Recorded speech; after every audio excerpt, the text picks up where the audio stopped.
agradecemos. Perfecto, entonces, bueno, le damos la bienvenida a todos quienes están presentes y a quienes nos verán después también en el canal de YouTube con la clase que queda grabada, ¿no es cierto? Y aprovechamos de comentar esta cuarta sesión del telecomité que va a hacer referencia sobre la evaluación y manejo de síntomas en pacientes con demencia avanzada. Entonces, para esta ocasión, para esta presentación, tenemos a dos invitados de lujo, ¿no es cierto? Uno, quien va a comenzar, va a ser la doctora Camila Collado. Ella es médico neuróloga, también médico paliativista y que actualmente trabaja tanto en la Red Salud Secristu como también en el Hospital Sotero del Río, enfocada principalmente al manejo de pacientes con, con necesidades neuropaliativas. Y por otra parte, también va a participar en la sesión de hoy Jan Gajardo. Jan, él es académico investigador de la Escuela de Enfermería de la Universidad de San Sebastián e investigador adjunto al Instituto Milenio para la Investigación del Cuidado. También es doctor en salud pública y terapeuta ocupacional de profesión. Así que también él participa en la Sociedad de Geriatría, con quien hemos hecho esta alianza el día de hoy. Eso, así que Camila, más que bienvenida y partamos para que así puedas compartir, ¿no es cierto?, tu presentación.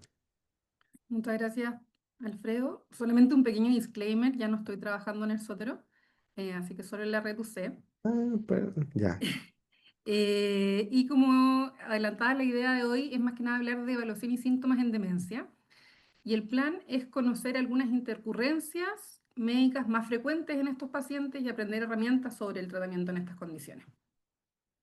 Entonces, a modo de generalidad, eh, después del cáncer, los pacientes con enfermedades neurológicas son los segundos en recibir atención por medicina paliativa.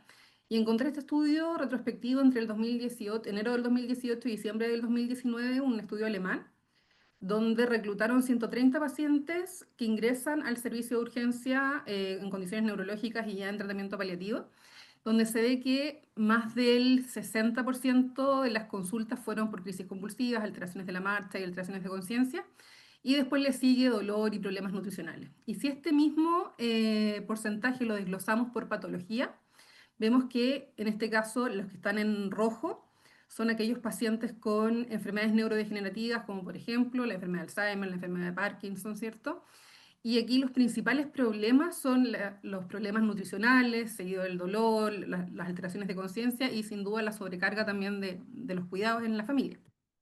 Entonces, partiendo que ninguna de las medidas que vamos a mencionar son con intención de acelerar o detener el proceso de muerte, y si partimos con el síndrome confusional, que es un área bien negra, bien gris, es una enfermedad neuropsiquiátrica común, se asocia a alta mortalidad, su fisiopatología es inmensa y tiene una heterogeneidad de signos y síntomas más un curso fluctuante donde se ve alterado tanto la parte psicomotora, el ritmo circadiano, síntomas emocionales, entre otros, y podemos diferenciarlos en diferentes fenotipos. Ahora, el más frecuente es el hipoactivo, donde puede haber incluso una variante catatónica, seguido del hiperactivo, que es el que más resalta finalmente a nivel clínico, y también existe una variante mixta. Ahora, el síndrome confusional tiene diferentes causas también, pueden ser por fármacos, por dolor, infecciosos, alteraciones hidroelectrolíticas, y lo importante es identificar esta causa de base y tratarla siempre en relación a las metas de cuidado que vayamos a tener con el paciente. Entonces hay que partir con las medidas no farmacológicas y para eso hay diferentes opciones terapéuticas que podemos realizar. Hay un metaanálisis del 2015 donde se revisaron alrededor de 14 estudios donde se vieron que las medidas no farmacológicas efectivamente disminuyen alrededor de un 40-44% la incidencia del síndrome confusional. Dentro de ellos, lo principal es evitar la polifarmacia y evitar el uso de la contención física. Se ha visto que este es un factor de riesgo independiente para la persistencia del síndrome confusional. Ahora, del punto de vista farmacológico, la mayoría de los fármacos que utilizamos para el manejo del síndrome confusional son los antipsicóticos. Y como acá lo puse como en amarillito, en pacientes con enfermedad de Parkinson y demencia por cuerpos de Levy, lo ideal es evitarlos. Ahora, si es necesario, siempre preferir la quetiapina o alguna benzo. Y para todo el resto de pacientes, como nuestro caballito de batalla de cierta manera, es el haloperidol, con una dosis máxima ideal de 20 miligramos, idealmente no más, y tener siempre en consideración que los síntomas extrapiramidales pueden presentarse ya sobre los 6 miligramos. Otros fármacos que podemos usar en ambulatorio, incluso la olanzapina, la risperidona, la clorpromacina, siempre teniendo en consideración los efectos adversos que puedan llegar a tener, como la hipotensión ortostática, que es bien frecuente también en los adultos mayores. Con respecto a otros fármacos que podamos utilizar en síndrome confusional, las benzodiazepinas realmente tienen baja evidencia. Tenemos este riesgo de las reacciones paradojales que pueden realizar. Ahora, si lo que queremos lograr finalmente es la sedación, es una buena opción. Los inhibidores de la colinesterasa realmente no tienen evidencia para el tratamiento del síndrome confusional, y los alfa-2 agonistas se pudiesen usar más que nada en un setting intrahospitalario. Los psicoestimulantes como tal pudiesen ayudar en aquellos pacientes con síndrome confusional hipoactivo, pudiesen mejorar un poco la vigilia, pero tampoco hay mucha evidencia que lo avale realmente. Y como tratamiento que podemos usar en ambulatorio, como les decía, el haloperidol, el midazolam, ya en casos que no esté respondiendo o que nuestro fin sea más que nada sedar al paciente, y considerar que los que tenemos sí realmente contraindicados para vía subcutánea es el diazepam y la clorpromacina. Con respecto al dolor, quise poner esta foto porque si bien voy a hablar bastante de dolor como con respecto a otras condiciones, es también algo más bien superficial, porque de dolor pueden haber cursos exclusivos para dolor solamente, incluso cursos exclusivos para cada fármaco. Así que es más bien una pincelada y los invito a lo mejor, sí, entiendo que este está también dirigido, este curso, a varios de los que trabajan en medicina paliativa, a lo mejor ya manejan el uso de los fármacos que voy a mencionar. Entonces, el dolor como definición es una experiencia sensorial y emocional desagradable, ¿cierto? Asociada a una lesión tisular real o potencial. Y tenemos este concepto de dolor total, donde no solamente es el dolor físico, sino que también tenemos estas otras aristas con respecto al dolor, ya sea psicológico, financiero, espiritual, social, entre otros. Pero aquí voy a hablar solamente de dolor físico.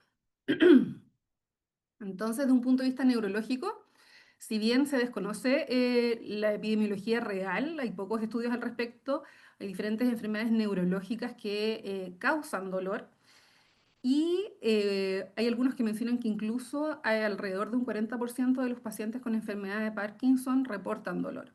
Ahora, el Huntington también puede generar dolor dentro de su condición, o la enfermedad de Alzheimer, incluso otras demencias, pero está poco reportado realmente. Y con respecto al dolor, lo importante en la evaluación es identificar las características, ¿cierto? En caso de poder, de que el paciente las pueda describir. Existen más de 30 escalas para el dolor. Las que están más validadas de cierta manera es el PAXLAC y el Dolo Plus 2, pero realmente son bien engorrosas, tienen más de 30 o 35 ítems. Así que finalmente la que es de cierta manera más cómoda de usar, y que si bien fue creada para pacientes con demencia avanzada, pudiese extrapolarse para otros trastornos cognitivos o trastornos del lenguaje, es el PAINAT, que es la imagen que pongo acá adjunto, donde tiene 5 ítems y cada ítem se evalúa con un punto. Hay algunos cortes que mencionan que el PAINAT mayor a 4 debiese considerarse ya como para inicio de tratamiento, pero igual es bien variable a cómo veamos al paciente. Y siempre tener en mente que el dolor lo podemos manejar desde distintas también aristas, tanto como actividad física. El dormir tiene una incidencia en el dolor desde el punto de vista neurológico, eh, órtesis, neuromodulación y, bueno, el tratamiento farmacológico. ¿Qué hacemos en un paciente que está con dolor? Si bien está la escala analgésica, nos modernizamos un poco y tenemos el ascensor analgésico, donde realmente no vamos a esperar subir los 3 escalones o los 2 primeros escalones para el uso de opioides potentes. Si es que tenemos un paciente que en verdad está con un dolor 10 de 10 que no cede con nada, podemos avanzar y después bajamos en cuanto al uso de fármacos. Y el tener siempre en mente que el dolor neuropático, el tratamiento farmacológico, es más efectivo para aquellos síntomas positivos, como por ejemplo las parestesias, la alodinia, no así para la hipoestesia. Entonces, realmente ahí no tiene mucho rol el uso de gabapentinoides o tricíclicos. Entonces, con respecto al dolor neuropático, esta diapo tiene mucha información farmacológica realmente, pero lo que quiero mostrar son las diferentes dosis que podemos usar en cuanto a los medicamentos. Con respecto a la neuropatía diabética, que lo vemos bastante en pacientes ya con edad avanzada y que pudiese ser una intercurrencia en los pacientes con demencia, la duloxetina realmente es el único que está aprobado. Para la neuralgia del trigémino, la carba y la oxcarbamazepina. La metadona pudiese ser un buen opioide para el manejo del dolor neuropático. La lidocaína, siempre y cuando sea un dolor bien con respecto a un recorrido del nervio bien específico, bien localizado, al igual que la capsaicina. Y hay otros anticonvulsivantes como la lacosamida o la lamotrigina que realmente tienen poca evidencia para el manejo del dolor neuropático. Algunos datos con respecto a la lido, tenemos lido y gel, lido en partes. Como le decía, la lido en partes, lo ideal es que sea en el sitio del nervio lesionado. Tiene un NNT para al menos neuropatía por herpes, para neuralgia posherpética de 4.4 y también pudiese usarse sin duda para cualquier otro dolor neuropático localizado. Con respecto a los opioides, en el dolor oncológico no hay duda si hay evidencia de usar opioides. Para el dolor crónico no oncológico, si bien no hay una evidencia certera, le puse el asterisco más que nada para indicar que igual depende caso a caso. Y siempre hay que tener en consideración el riesgo que pudiese ser mayor que el beneficio. Ahora, en pacientes con enfermedades no oncológicas y enfermedades avanzadas, sí pudiésemos considerarlo dependiendo de la patología de base y el estado que tenga el paciente. Entonces, con respecto a la evidencia, el dolor crónico no oncológico, tenemos este estudio donde revisaron 96 RCTs, donde vieron el placebo versus el opioide y si bien el uso de opioides efectivamente disminuía el dolor, tenía mayor riesgo de vómitos en comparación al placebo. Ahora, no por eso no vamos a indicarlo, pero sí hay que tener en mente que pudiésemos tener más riesgos adversos eh, que el beneficio propiamente tal. La CDC en Estados Unidos menciona diferentes como puntos y aquí los recalco los que creo que son más importantes, siempre preferir la terapia no farmacológica o fármacos no opioides en dolor crónico no oncológico, establecer siempre metas, planificar también en el caso que sea posible la desprescripción, conversar activamente sobre los efectos adversos que pueda tener el uso de opioides, siempre partir con la menor dosis posible, si vienen en pacientes con demencia avanzada, no vamos a tener en su mayoría el uso inadecuado de opioides, pero a veces hay que conversarlo bastante con los cuidadores y mencionar realmente cuándo es el mejor momento para usar algún rescate, ¿cierto? O incluso el inicio propiamente tal del fármaco. Y idealmente, en dolor no oncológico, evitar el uso de opioides convensos, si bien es una práctica habitual que usamos en medicina paliativa, el uso de ambos, con respecto al dolor, tratar de evitarlo. Y siempre ofrecer terapias que tengan efectivamente evidencia que soporte su uso. Ahora, como les mencionaba, en pacientes no oncológicos con enfermedad avanzada, hay pocos estudios, la evidencia realmente es limitada, pero aquí lo que importa principalmente es el alivio del dolor y en el caso de que hubiese disnea en fin de vida. Entonces, en ese caso no habría una contraindicación absoluta ni relativa, a menos que haya algún otro parámetro para el inicio de opioides. Y con respecto al dolor, creo que esta foto es importante. Siempre recordar que el tramadol en gotas, las presentaciones del laboratorio tienen diferentes posologías, así que siempre preguntar qué tipo de tramadol, o sea, qué marca de tramadol ocupan, porque la cantidad de gotas difiere de una marca con otra.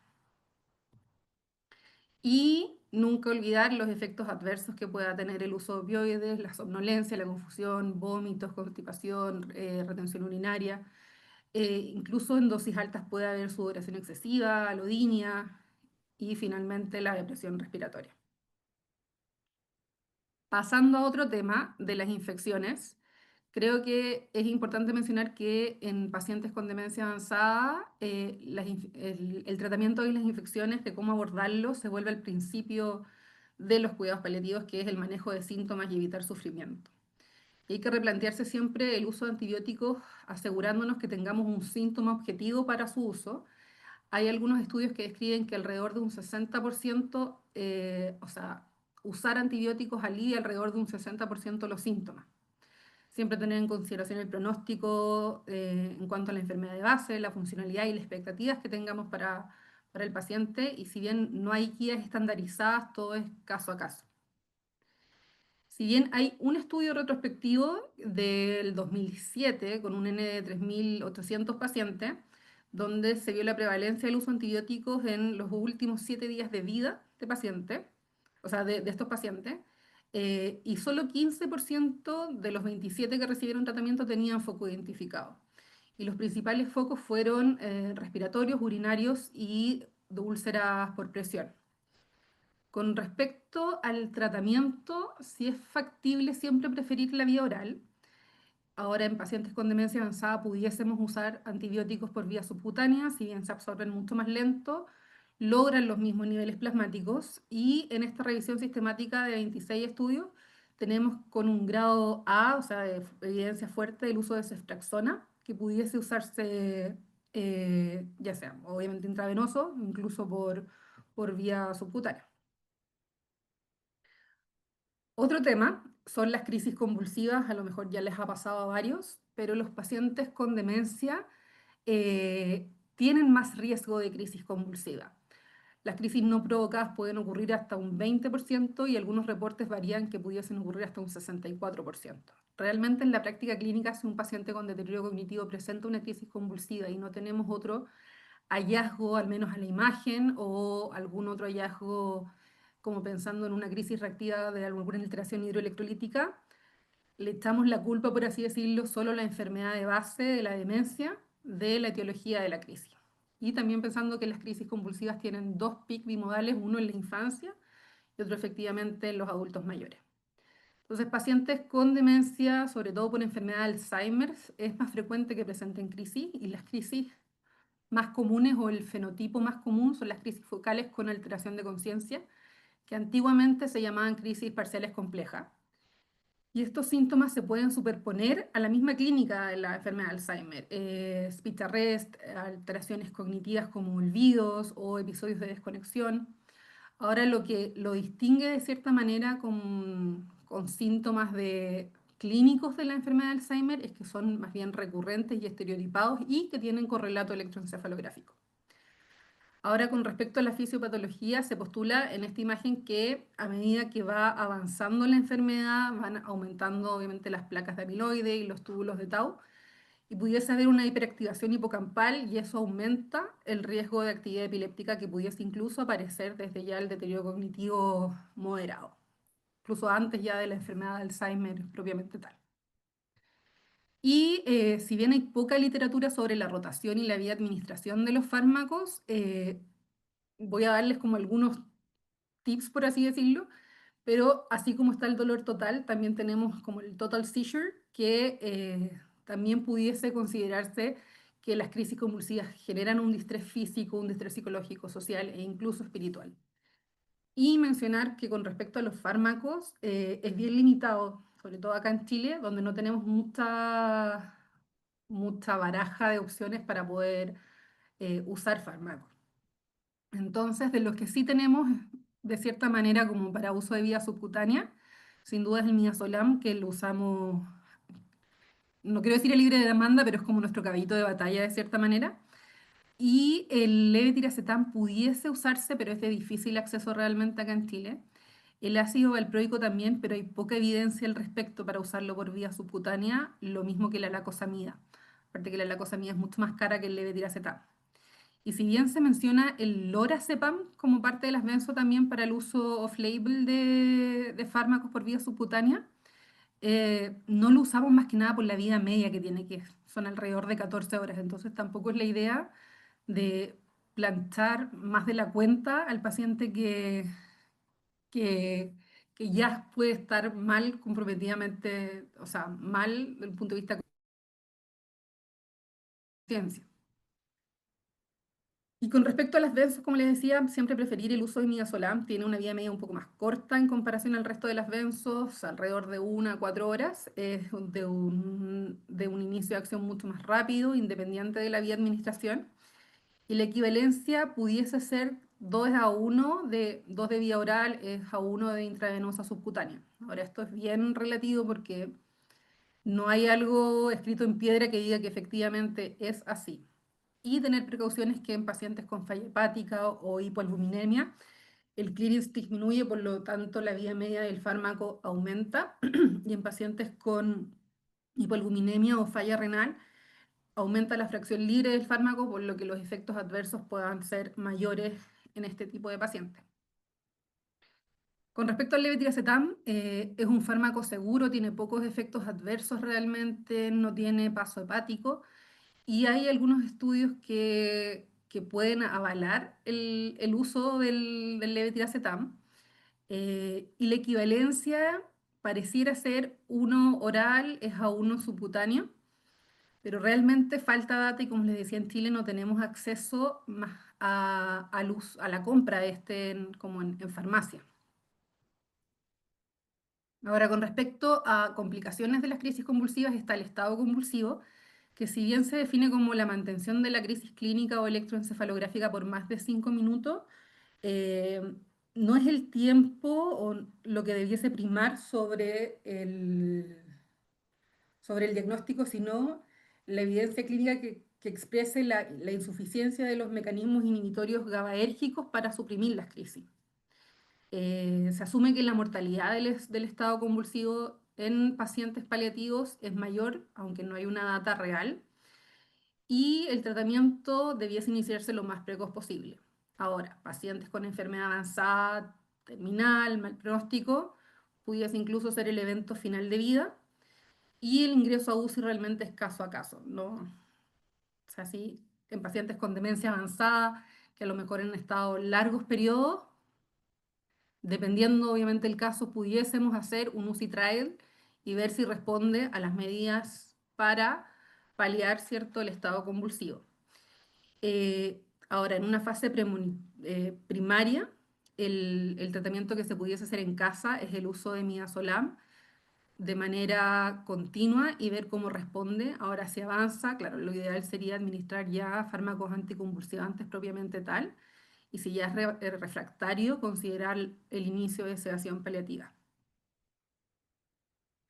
Con respecto a la alimentación, como les mencionaba al principio de la presentación, que es uno de los motivos de ingreso más frecuentes que tienen estos pacientes con demencia, hay que tener en mente que en la demencia va progresando la dificultad para alimentar en los pacientes y es por diferentes mecanismos. La fase oral se prolonga, hay dificultad para preparar el bolo, después aparece la praxia de la deglución y también hay diferentes mecanismos neuroinflamatorios que van produciendo mayor anorexia, por ende malnutrición, sarcopenia, se agrega la fragilidad y finalmente la caquexia. Entonces, de cierta manera hay que ver al paciente como un todo y no tan solo como, la demencia es lo que le está generando solamente la anorexia. Y también hay otras causas de inapetencia, la serostomía, las náuseas, trastornos de deglución, por esto mismo que conversábamos de la apraxia bucal, dolor incluso, estreñimiento y ramafármacos. Hay muchos fármacos que, que ocupan los pacientes con edad avanzada o con demencia, que pueden generar efectos adversos y que estos efectos puedan tener un impacto en la alimentación de nuestros pacientes. Entonces, siempre tenerlos en mente, si bien no son todos, pero para tener en consideración que sí puede ser que la furosemida genere serostomía, por ejemplo, que los opioides van a generar náuseas o que incluso la levodopa en pacientes con Parkinson pudiese generar anorexia y baja de peso. Con respecto al uso de la alimentación enteral en pacientes con demencia avanzada, eh, hay riesgos como el dolor y otras complicaciones que están directamente asociadas con la instalación del tubo, el aumento del riesgo de aspiración e infecciones por aspiración, tener en mente que el uso de la sonda o de la gastro no disminuye el riesgo de neumonías aspirativas. Hay síntomas gastrointestinales de la alimentación, ya sea diarrea, constipación, reflujo. Hay pacientes que se retiran la sonda o la gastro, entonces necesitan contención física y como les mencionaba en la parte de síndrome confusional, la contención física es un riesgo por sí solo de mayor confusión, mayor síndrome confusional e incluso pudiese aumentar la percepción de hambre del paciente. Entonces, no es solo indicarla, y tampoco se indica, de cierta manera, vamos a ver algunos reportes, de que la nutrición enteral realmente no está recomendada en pacientes con demencia avanzada. Hay estudios observacionales que mencionan que esta no previene la aspiración, ni disminuye las lesiones por presión, ni tampoco mejora el estado nutricional. Lo que se recomienda principalmente es modificar más que nada el entorno, eh, que la alimentación no sea como un deber, sino que más bien algo más bien placentero para el paciente, que es algo de los pocos placeres que le quedan de cierta manera al paciente con demencia avanzada. Y siempre tener en mente que la nutrición enteral es una indicación médica y el familiar o el tutor pueden aceptar o rechazar de acuerdo a las preferencias anticipadas que tenga el paciente. Y de otra parte, también es nuestra responsabilidad como equipo de salud entender las preferencias del paciente en el caso de que no quisiera, por ejemplo, alimentarse por sonda. Vuelvo atrás, si bien no está indicada, hay algunos, hay algunos centros que de igual manera se instala la sonda nasoenteral en un ambiente intrahospitalario y al momento de retirarla, en conversación con la familia, etcétera, el resto del equipo de salud empieza como a cuchichear de cierta manera de que estamos haciendo malpraxis, etcétera. Entonces es nuestra responsabilidad como equipo médico hacerle también entender al resto del equipo de salud que no estamos haciendo mayor daño y que tenemos que también ver el contexto en el que está el paciente. Ahora, la evidencia también nos dice que como le decía, que no hay evidencia que la nutrición enteral prolongue la vida o mejore la calidad de la misma, que mejore, tampoco hay evidencia que mejore el estado nutricional ni disminuya el riesgo de lesiones por presión.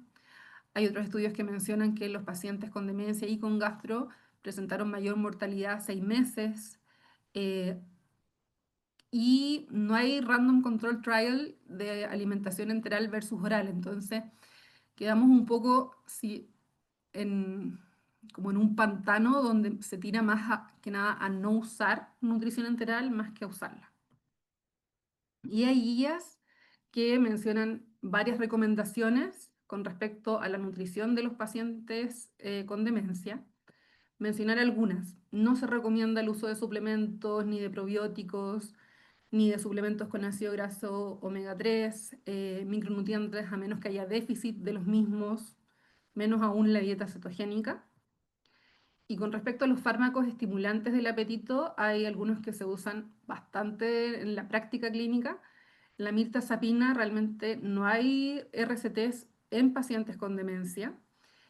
Hay de lo que encontré, un open label retrospectivo no controlado solo con 22 pacientes, donde 30 miligramos de mirtazapina solo aumenta 2 kilos más o menos de peso después de 3 meses de uso y 2 kilos 100 después de los 6 meses. Entonces tampoco es tanta la variación de peso que podamos hacer con la mirtazapina. Ahora, en pacientes que tengan asociado un trastorno de ánimo y anorexia, sí pudiese ser un buen fármaco para disminuir la polifarmacia que pudiesen tener estos pacientes. Con respecto a los cannabinoides, no hubo mayor cambios en IMC ingesta, y con respecto a los neurolépticos, la olanzapina sería uno de los que más aumentara de peso, pero tampoco hay estudios prospectivos randomizados que nos digan que es un fármaco de cierta manera eh, con alta carga de evidencia para poder usarlo. Y la hidratación, eh, sabemos que los pacientes ya en etapas finales de vida tienen poca sensación de sed y si la tuviesen pudiésemos aliviar la serostomía con la humectación y el aseo de la cavidad oral. La deshidratación además pudiese, en etapas finales, pudiese incluso mejorar el confort al inducir la uremia, la hiperosmolaridad. Incluso hay algunos reportes que mencionan que hay liberación de endorfinas asociada a la deshidratación. Eh, la hipodermoclisis pudiésemos usarlo, es un procedimiento seguro de cierta manera, y si bien no hay estudios sobre la hipodermoclisis que incluyan solo pacientes en demencia, cosa con demencia, como les mencionaba, es un procedimiento seguro, no nos va a prolongar tampoco la vida más de lo que pudiese, e incluso pudiese disminuir la carga emocional que pudiese tener la familia al ver que su ser querido no está ingiriendo líquido, por ejemplo. Con respecto a los tipos de suero, el que está recomendado es el suero fisiológico, el glucosalino o soluciones isotónicas. El resto realmente no está recomendado. Y la indicación sería, hay tres maneras de usarlo de cierta manera: por infusión continua, nocturna, que realmente es la mejor tolerada, permite más autonomía. La usamos más que nada en la noche y así durante el día, si es que el paciente queremos moverlo, no hay problema con respecto a la vía, o podemos usarlo en bolo. Ahora mencionar que el volumen máximo que pudiésemos llegar a usar son 3 litros en 24 horas con dos accesos simultáneos. Nunca está de más mencionar que no debemos puncionar en zonas de piel dañada, en superficies irradiadas, en pacientes con eh, incisiones quirúrgicas, ¿cierto? Y algunas de las complicaciones que pudiesen haber, que son, si bien infrecuentes, son principalmente a nivel local, como eritema, induración, extravasación del suero. Y ya terminando para dejar tiempo a la discusión, entonces, del síndrome confusional lo importante siempre es identificar la causa, las medidas farmacológicas y sobre todo las no farmacológicas que pueden disminuir, como les mencionaba, con alrededor de un 40% los síntomas. Y el haloperidol sería nuestra primera línea de tratamiento farmacológico. Con respecto al dolor, dentro de lo posible, tratar de caracterizar el dolor. Y si bien hay distintas opiniones con respecto al uso de opioides, si pudiésemos usarlo en pacientes con enfermedades no oncológicas avanzadas terminales, el uso de opioides.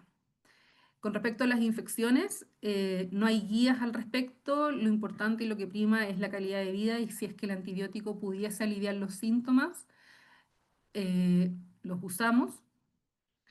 Con respecto a las crisis convulsivas, la evidencia realmente es escasa con respecto a los fármacos, pero el que usamos en nuestro caballito de batalla para las crisis es el midazolam por vía subcutánea. Y con respecto a la alimentación, siempre preferir la alimentación a confort. Muchas gracias. Ahí le dejé mi correo. Cualquier cosa, si por ese motivo tienen alguna duda con algún paciente suyo, me escriben, los puedo apoyar desde la distancia.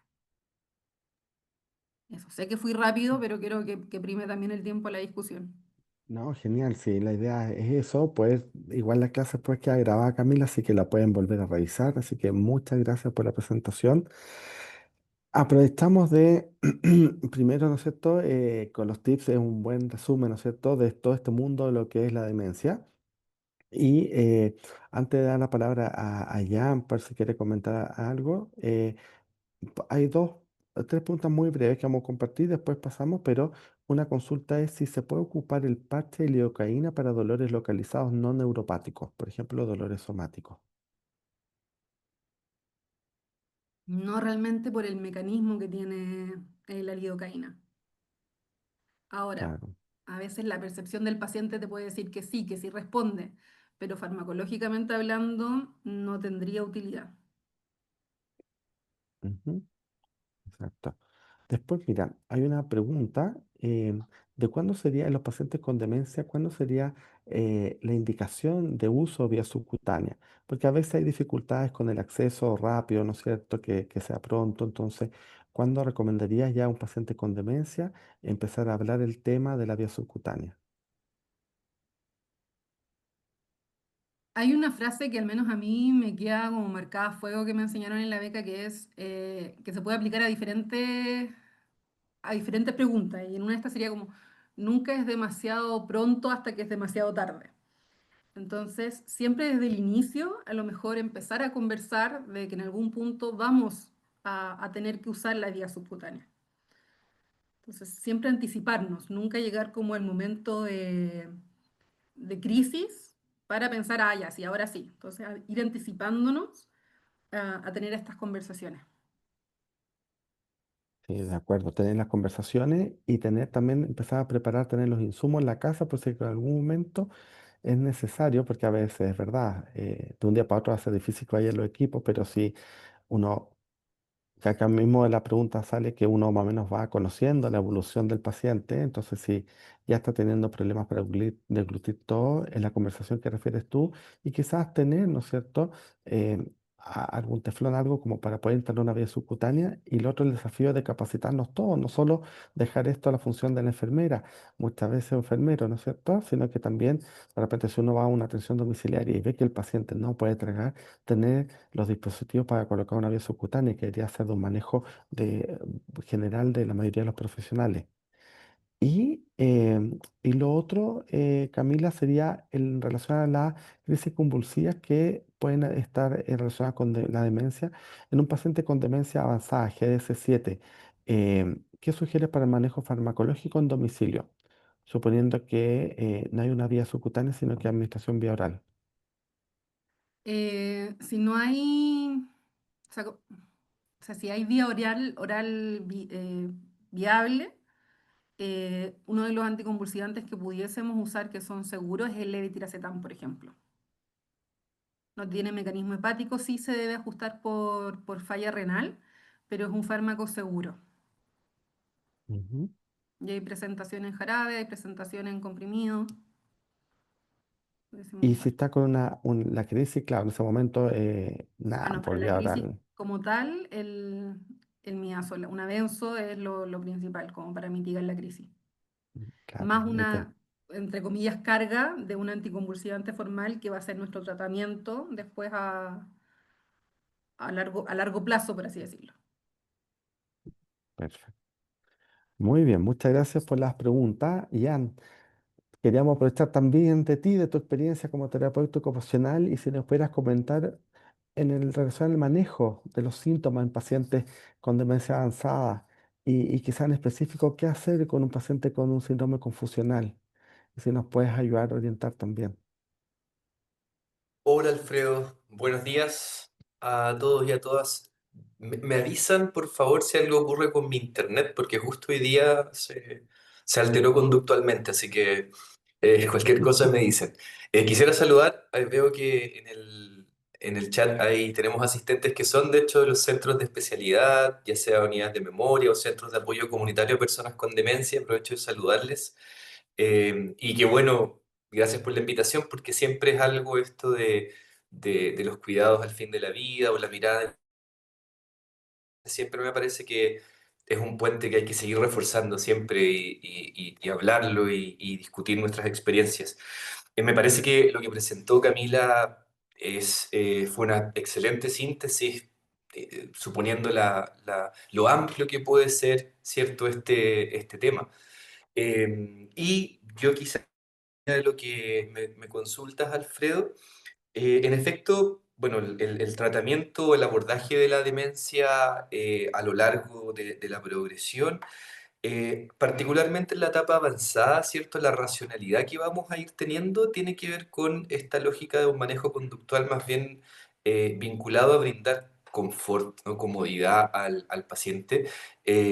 También cómo seguimos brindando la capacitación, apoyos tratando de ayudar a las familias a vivir el proceso y particularmente el síndrome confusional muy vinculado al tema del manejo conductual.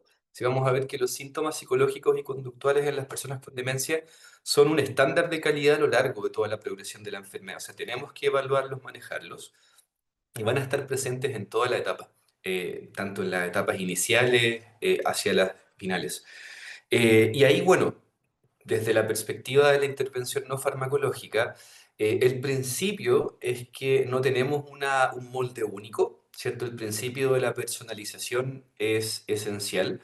En relación con el síndrome confusional agudo, sabemos que hay ciertos protocolos no farmacológicos, tanto preventivos como también de manejo quizás más directo de síntomas que pueden generar dificultades, especialmente dificultades en el cuidado y que alteren las dinámicas familiares debido a este síntoma.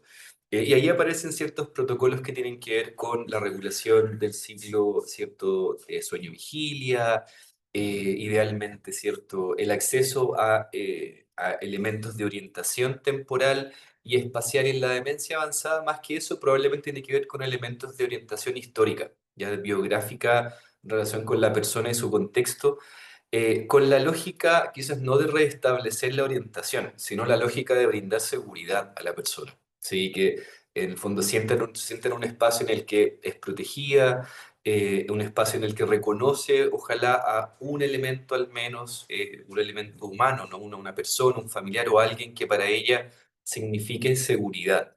Entonces estamos hablando siempre más que todo de facilitar cuidados. La posibilidad también, una persona con demencia avanzada, en efecto tenemos la idea de que puede ser una persona que tenga una dificultad en la movilidad importante, y hay todos los cuidados que tienen que ver con el cuidado en cama, el cuidado de piel, y también con la movilidad misma. O sea, si tenemos una persona con demencia avanzada que todavía puede caminar con la asistencia, genial, o sea, eso debe seguir incentivándose. Entonces, como conclusión, aquí podemos poner en juego muchas herramientas que hemos usado a lo largo de la trayectoria de la persona, pero acá, particularmente en la demencia avanzada, más que verlo como una lógica de rehabilitación o estimulación, te deseamos pensarlo con la lógica de facilitación de los cuidados y de brindar confort, ¿cierto? Comodidad a la persona. En especial con el tema del dolor. Hay estudios que muestran que los síntomas psicológicos y conductuales, los síntomas neuropsiquiátricos en demencia avanzada, tal como mencionaba Camila, como un énfasis, tienen que ver mucho con el dolor, que muchas veces no percibimos en la persona, o un malestar o necesidades insatisfechas. Entonces ahí, ¿cierto? Estar monitorizando o trabajando con base a rutinas también con la persona es bien relevante, en la lógica de si la persona puede tener frío o estar incómoda o estar aburrida, ¿cierto? Por falta quizás de interacción, eso puede favorecer algún tipo de sintomatología. Y ahí podemos a través del ambiente y otros elementos poder adaptarlo para que la persona pueda tener algún tipo de involucramiento. Muchas gracias, Jan. Interesante, un desafío, un mundo todo esto del cuidado de las personas mayores con demencia. Eh, en relación a las secreciones, que es algo frecuente que empiezan a aparecer, ¿no es cierto? Que de repente ya se aspiran o están con secreciones, y siempre hay un deseo por aspirar. Entonces, ¿qué pueden decir, ¿no es cierto?, en relación a esta pregunta que hace Carol sobre la demencia avanzada, indicación de quine respiratorio, uso de bombas de aspiración. De quine respiratoria, si ayuda, mal no hace. Eh, con respecto a la aspiración, lo ideal no es generar mayor distrés al paciente, así que lo ideal sería solamente a nivel oral, y no ya traqueal, porque eso sí puede generar mayor disconfort. Y también tenemos terapias farmacológicas que pueden disminuir las secreciones, como por ejemplo la buscapina o gotitas de atropina sublingual, que nos pudiesen ayudar a disminuir las secreciones en este paciente. Perfecto, muchas gracias. Claro, y también refuerzan eso, el uso de la escopolamina por vía subcutánea. eh, Amén. si por vía oral, claro, tiene menos biodisponibilidad, pero igual puede ser útil si el paciente aún mantiene vía oral. Y acá también dan el ejemplo del uso del midazolam por vía rectal, que en caso de una crisis convulsiva. También lo especifican. Sí, también es viable. Ahora, si bien las guías como tal no lo reportan como primera opción, porque lo ideal siempre sería algo intravenoso o subcutáneo, pero pudiese ser, si está a la mano, pudiese ser una Mm. opción. Eso. Y ya en relación a tu experiencia, ¿cómo abordar el tema del dolor en pacientes, ¿no es cierto?, con demencia avanzada, tanto de cómo aproximarnos a la evaluación, que siempre es un desafío, ¿no es cierto? Incluso nuestros pacientes que a veces están agitados y se manejan como delirium y finalmente es por dolor. Entonces, ¿cómo aproximarnos a ese tipo de pacientes? Sí, yo quisiera resaltar en esa lógica lo que mencionó Camila en su presentación de cómo la evaluación del dolor en los pacientes con demencia es distinta, ¿cierto? Muchas veces, o sea, la mayoría de las veces el autorreporte no va a ser la vía. Y ahí yo pienso que en mi experiencia, por también probablemente lo que se recomienda tiene que ver con lograr identificar los cambios conductuales y los cambios en las expresiones emocionales de los pacientes. En el fondo, tenemos un paciente que, por ejemplo, comienza a gritar, ¿no? O que físicamente se ve un cuerpo o una expresión de incomodidad. Lo primero es poner la alerta, es reconocer eso. Muchas veces lo que sucede es que, tal como mencionaba la doctora previamente, tendemos a clasificar todo como algo de la demencia y perdemos en el fondo ese criterio. Entonces, lo primero yo creo que es educar, en este caso, por ejemplo, a los cuidadores, quienes tengan más vida diaria con la persona misma o los profesionales que estén alrededor, para detectarlo. Ya primero, a partir de esos cambios de conducta que pueden observarse. Y ahí lo importante, bueno, es tratar de llegar a los posibles gatilladores de esa incomodidad o de ese dolor. En el caso de lo no farmacológico, yo he leído que, por ejemplo, hay un dolor o malestar muy esencial que tiene que ver, por ejemplo, con la inactividad física que no responde probablemente a un proceso patológico como tal, más que requiere quizás algún tema farmacológico, sino que lo que requiere, por ejemplo, es un apoyo kinésico o acciones de enfermería específicas o de terapia ocupacional para, ¿cierto? Quizás iniciar alguna movilidad, aunque sea esencial, lo más esencial y básica, pero muchas veces eso a los pacientes les genera, como les quita ese distrés, como decía Camila desde la línea de lo no farmacológico. Ahora, como se mencionaba, yo creo que hay pautas de evaluación, la que mencionaba la doctora existe, ¿cierto? Yo creo que va muy en la línea del reconocimiento de la expresión del dolor en las personas con demencia. También podemos observar mediante pautas de evaluación más bien afectiva, por ejemplo, podemos tener pacientes más eh, que exterioricen más, ¿cierto? Su malestar, pero puede haber otros que tengan, igual que el delirium, como una conducta un poco más hipoactiva y también podemos ocupar pautas de evaluación externa, por ejemplo, de síntomas depresivos o de malestar, que también nos orienta a eso, que se hacen, ¿cierto?, a través de observación. Y eso también nos puede orientar a entender la situación en la que está el paciente. Y bueno, y ahí las intervenciones, tal como se mencionó en la presentación, tienen que ser a la medida. En efecto, una vez que se reconoce la, la fuente de dolor, el origen o de incomodidad o de estrés, la idea es poder abordarlo según, ¿cierto?, el factor que lo esté gatillando. Y ahí, bueno, probablemente va a ser muchas veces algo médico y otras veces aspectos que tienen que ver con el cuidado, como les mencionaba, que a lo mejor ¿cierto? El tema de estar mucho en cama, cambios de posicionamiento o necesidades insatisfechas, que es un modelo también que tiende a olvidarse. Tendemos a olvidar que las personas con demencia también pueden sentir frío, pueden sentir calor, pueden tener ganas, ¿cierto? De micción, ¿cierto? Defecación, hambre, sed, y eso también va generando muchas respuestas conductuales que podemos también confundir muchas veces con síndromes confusionales u otras expresiones.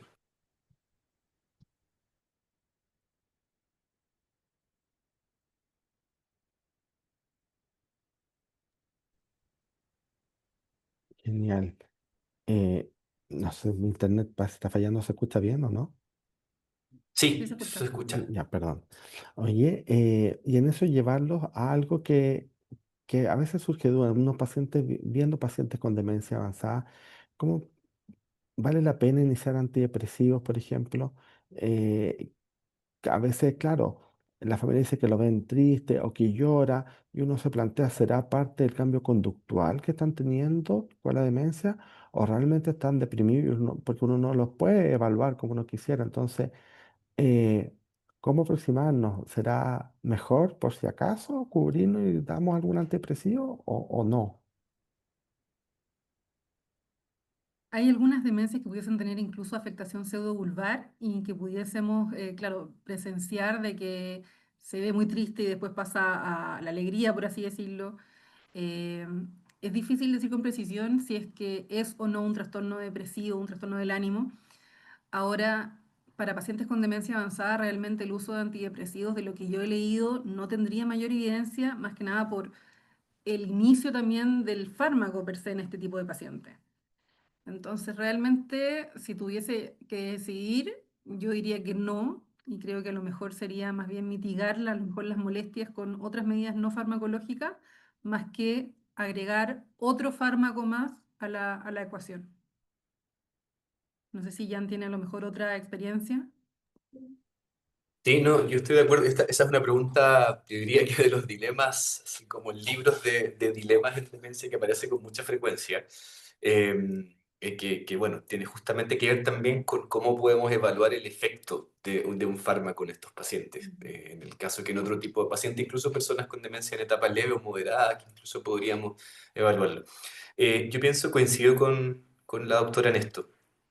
Y yo creo que ahí lo que a nivel, por ejemplo, de evidencia se pudiese recomendar no farmacológica tiene que ver con, por ejemplo, la prescripción de actividades personalizadas según la biografía y el fondo, las capacidades de la persona. Las personas con demencia van a tener, incluso en etapas avanzadas, ciertas capacidades remanentes o capacidades que aún habilidades, gustos, intereses que aún logran reconocer con respuestas conductuales que pueden ser quizás muy sencillas para quienes las miramos del frente, desde afuera, perdón.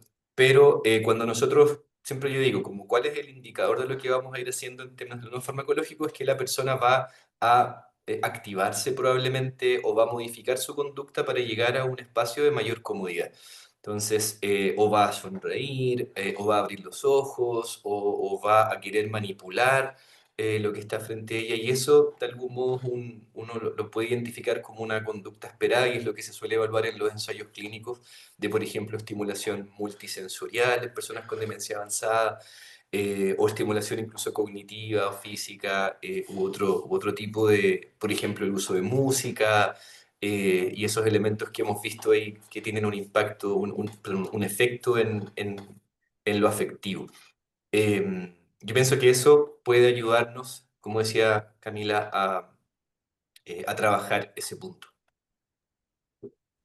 Y una pregunta que es tan difícil porque uno se acerca, ve a los pacientes, la familia dice sí, sí se comunica y uno encuentra que no se comunica nada, no va a evaluar ninguna respuesta, entonces uno como que, entonces, eh, ¿cómo, cómo, cómo lo ven ustedes de la evaluación? Si realmente hay una respuesta por parte del paciente o son estímulos, son reflejos, dicen no, sí me da la mano, pero uno dice, oye, este es como el reflejo habitual, entonces eh, cómo aproximarnos, ¿no es cierto?, a este paciente con la demencia avanzada que no se comunica, ¿no es cierto?, que está realmente ya postrado y que eh, tratar de aproximarnos en la parte comunicacional con ellos.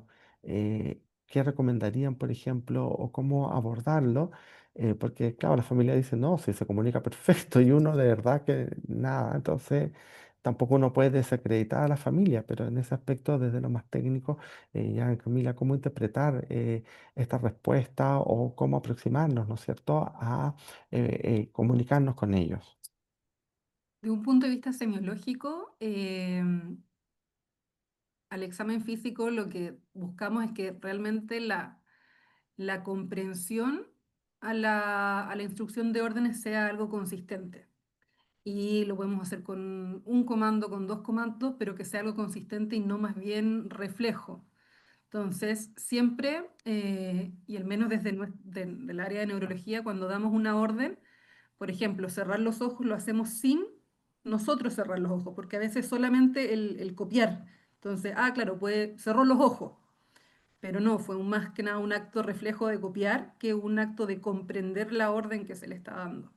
Entonces, de un punto de vista semiológico, la idea es que uno que sea consistente ante las instrucciones que se le da y uno como examinador no hacer lo que se le está pidiendo. O sea, le digo, muéstreme dos dedos, no hacerle el gesto de los dos dedos, sino que también hacer que el paciente comprenda, porque la comprensión está dentro del lenguaje, que realmente está comprendiendo. Ahora, a la inquietud que pueda tener la familia de sí, me da la mano, puede ser meramente algo más bien visceral, por así decirlo, por parte del paciente, más que un acto de comprensión como función ejecutiva superior que otra cosa.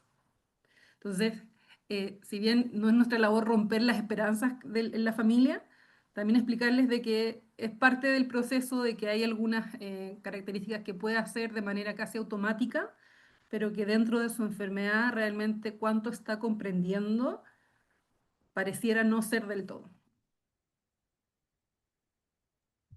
Sí, No sé yo si quedó claro. coincido con Camila. Yo creo que es un momento difícil probablemente para la familia, porque yo coincido en que probablemente es una respuesta también adaptativa de las familias respecto a ir aceptando la enfermedad, ¿no? Como tal, que también sabemos que la demencia de las familias las desafía en un duelo que es ambiguo, a diferencia de otras porque es dinámico y va cambiando también en el tiempo. Y hay días en que pareciera que la persona mejoró su cognición, dice la familia, pareciera que se sanó, y al otro día pareciera que empeoró más de lo que estaba hace una semana. Entonces ese dinamismo y ese cambio es desafiante. Yo también coincido en que más que desacreditar, tal como ustedes mencionan, para mantener o reforzar el vínculo con la familia, yo pienso que hay que validar lo que la familia considera, entender que la familia también siempre va a tener un vínculo que va a ser distinto. Muchas veces las señales que la persona o las conductas que la persona con demencia tiene, la familia las va a entender en un contexto también biográfico, es capaz de proyectar sus gustos, sus intereses. Hay un montón de elementos que hace que probablemente familia se vea como algo mucho más grande. Y respecto, nosotros, por ejemplo, cuando hablamos por ejemplo, cuando hacemos estimulación de ciertas funciones con las personas con demencia, vamos utilizando también marcos de referencia de lo cognitivo-conductual que son también taxonómicos. Entonces, es interesante observar que, claro, por supuesto, respuestas más iniciales, por la línea de lo que decía la doctora, no se van a interpretar como un cambio en la cognición. Explico, si yo le pongo un tango a la paciente con demencia avanzada, que yo he tenido casos así, y en efecto se activa, se sienta a partir de escuchar ese tango, lo canta lo cierto, balbucea, se activa, moviliza extremidades superiores, realmente lo vamos a entender como una conducta más bien de reacción hacia ese estímulo como tal y que va a ceder al momento en el que yo retire ese estímulo, ¿no? Más que en efecto un cambio cognitivo o un nivel de comprensión que permita quizás algún otro grado de autonomía. Ahora eso, ahí yo pienso que es importante, es muy relevante vivirlo con las familias mismas, especialmente quienes vamos a prescribir intervenciones no farmacológicas, y explicarle esto mismo a la familia, la lógica de qué trata eso. También porque muchas veces las familias, el ajuste de la expectativa con la conducta de la persona muchas veces es algo que hay que ir regulando siempre. A mí me ha pasado personas con demencia moderada, avanzada, por ejemplo, quizás no el perfil que estamos viendo, pero familias que todavía son resistentes en esa etapa, por ejemplo, que la persona deje de manejar sus aspectos económicos u otro tema que evidentemente ya está en riesgo y no lo puede hacer. Entonces, yo pienso que si bien es un tema difícil, hay que trabajarlo y ahí involucrar a las familias también para esa comprensión. Pienso que es una herramienta que nos puede ayudar. Muchas gracias a los dos. Para ir cerrando, hay dos preguntas. Una de Cecilia Echeverría que pregunta, ¿qué dosis se recomienda para iniciar la mirtazapina en personas mayores con demencia, considerando que tiene mayor efecto sedante a menor dosis? Siempre la recomendación va a ser la menor dosis posible. Y después hay dos preguntas generales que una no sé si está en el contexto de, de esta sesión o es de la primera que hubo, si existe algún protocolo farmacológico para inicio de demencia. Quizás si lo puede explicar la persona que hace la pregunta un poquito más, porque no sé si hace referencia a los fármacos para la demencia u otro contexto. Y ella también pregunta sobre el síndrome parkinsoniano, ¿es generado por interacción farmacológica asociada a qué fármacos? Eh, Más que o sea, un parkinsonismo farmacológico puede ocurrir efectivamente. Y de los fármacos que más se asocian a la presencia de estos síntomas, aparte de los antipsicóticos, tenemos el litio, la amiodarona, la dioxina, eh, hay otro más que no me acuerdo ahora, pero hay algunos fármacos que sí se asocian a síntomas extrapiramidales, más que la interacción propiamente tal de fármacos. Bien, gracias, Camila. Sí, en la primera sesión se habló sobre más el uso de los fármacos para las demencias memantina o napecilo, y que se puede revisar también en esa sesión. Bueno, siendo las 10, agradecemos, ¿no es cierto?, a los dos, a Camila y Jan, por su participación, por la exposición, por la clase, ¿no es cierto?, muy práctica, didáctica, específica a cada ítem, y a Jan también por su disposición y por ampliar la mirada, ¿no es cierto?, a la demencia, no solo farmacológica, sino que cómo desde la interdisciplina se tiene que ir abordando y manejando a los pacientes, sus cuidadores, y cómo apoyarlos en el cuidado. Así que Camila y Jan, muchísimas gracias a los dos. No sé si que antes de cerrar, despedirse ustedes. Nada, agradecerles nuevamente por la invitación y como dejé en la última diapo que van a tener disponibilidad para revisarla, está mi correo si tienen cualquier duda con algún paciente, me escriben. Me demoro en responder, pero respondo. Sí, muchas Gracias, gracias por la Camila. invitación. Gracias, Jan. Eso ahí por el chat, todos le están dando muchas gracias, excelentes presentaciones, así que para un feedback para ustedes siempre es bueno. Y lo otro, recordar que en septiembre nosotros este mes está la Universidad Católica a cargo de la sesión, el próximo mes de septiembre está a cargo la Universidad Católica del Norte con la doctora Diane Coffer, así que ella como académica paliativista va a estar a cargo de la quinta sesión de este telecomité. Así que Camila y Jan, muchas gracias a todos también quienes están conectados y a quienes verán también después la sesión en forma diferida. Así que muchas gracias.